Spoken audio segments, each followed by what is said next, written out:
Climate Now, en collaboration avec Copernicus.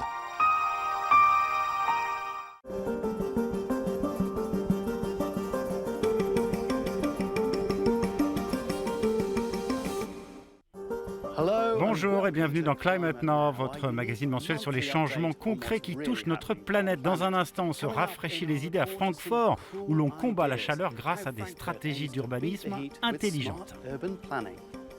Quand on végétalise les toits des bâtiments, on gagne énormément en espace vert et en rafraîchissement pour la ville.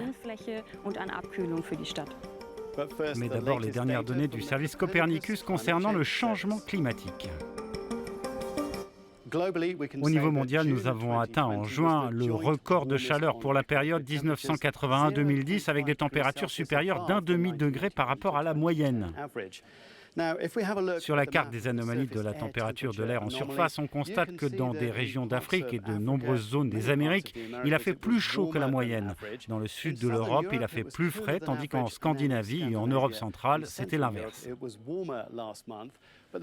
Mais le fait le plus notable a été relevé en Sibérie, où les premiers mois de l'année ont été beaucoup plus chauds que la moyenne. Dans cette vaste région, certaines zones ont été plus fraîches le mois dernier, mais l'Arctique sibérien a enregistré une vague de chaleur prolongée en juin, avec 38 degrés mesurés dans la ville arctique de Verkhoyansk.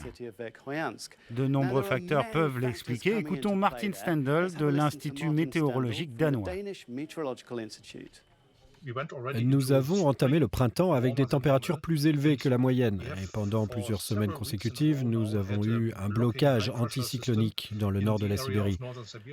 Et en juin et juillet, évidemment, il y a le soleil de minuit. Donc le soleil peut briller dans ces conditions de haute pression, plus ou moins sur 24 heures.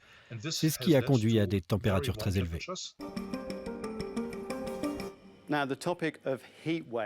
Cette question des vagues de chaleur nous amène à notre reportage. Comment les villes européennes s'adaptent-elles à la hausse des températures? Notre équipe est allée voir comment Francfort, l'une des villes les plus chaudes d'Allemagne, lutte contre la chaleur. Cette bande verte est l'un des couloirs de ventilation naturelle de Francfort. Des zones où il n'y a aucun bâtiment haut, permettant ainsi à l'air plus frais de la campagne de circuler dans la ville. Alors qu'ici, il a fait plus de 40 degrés l'an dernier, un record, cet aménagement s'inscrit dans une démarche délibérée de s'adapter au changement climatique. Nous devons tout d'abord regarder la ville dans son ensemble et connecter les zones d'air frais et froid avec la ville grâce à ces couloirs de ventilation, comme on le voit ici. Ensuite, nous voulons avoir des îlots de verdure dans la ville elle-même, des parcs, des arbres, de grandes avenues. Nous prenons aussi des mesures très concrètes, par exemple, pour garantir un accès gratuit à l'eau potable, grâce aux fontaines que nous installons. Et les îlots de verdure sont de plus en plus nombreux. La ville oblige les nouvelles constructions à comporter un toit ou une façade végétalisée, sauf si elles ont déjà des éléments verts, et subventionne la création de toitures végétales pour les biens de particuliers. Les plantes rafraîchissent l'environnement par évapotranspiration grâce à leurs feuilles qui absorbent la chaleur de l'air. Les toits végétalisés ont de nombreux effets positifs. Ils protègent le bâtiment, l'isolent et le rafraîchissent. Ils font aussi faire des économies. Le bruit est absorbé, les particules de poussière sont filtrées par les plantes et les conséquences de fortes pluies sont atténuées puisqu'elles peuvent être absorbées par le substrat. Et puis, tous les habitants y gagnent un nouvel espace de vie, tout comme les insectes et les oiseaux. Autre champ d'action, la gestion de l'eau. En centre-ville, cela veut dire plus de surface poreuse pour permettre l'évaporation et rafraîchir les rues.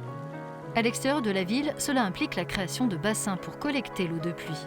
Dans un contexte d'augmentation de la température moyenne sur une décennie, ces petites évolutions pourraient faire la différence et permettre de conserver une ville agréable à vivre. Si on n'agit pas maintenant, les conséquences sont bien sûr évidentes. Pour les groupes à risque, cela peut avoir des effets graves, pouvant aller jusqu'à la mort prématurée du fait de la chaleur. Mais pour les gens qui sont encore jeunes et en forme et qui ne feraient pas partie des groupes à risque, ils souffriront eux aussi. De manière générale, les villes perdront totalement leur qualité de vie si on ne fait rien. Retrouvez des images satellites fascinantes de Francfort. Plus d'infos sur la vague de chaleur en Sibérie et toutes les données présentées dans l'émission sur euronews.com/climatenow. À bientôt.